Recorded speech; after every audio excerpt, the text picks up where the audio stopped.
किचनमध्ये आपलं मनपूर्वक स्वागत आहे. आज घरच्या घरी काही प्रयोग करावासा असं मला वाटलं, म्हणून मी आज घरच्या घरी फ्रीज ऑर्गनायझर म्हणून ह्या 2 बॅग्स बनवलेल्या आहेत. तुम्ही बघू शकता.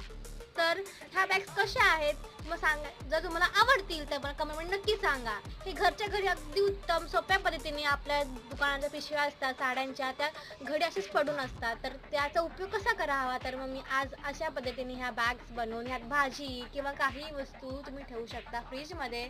तर तुम्हाला नक्की आवडलं तर नक्की सांगा मला. मी ह्याचा पूर्ण व्हिडिओ माझ्या चॅनल टाकून देईन.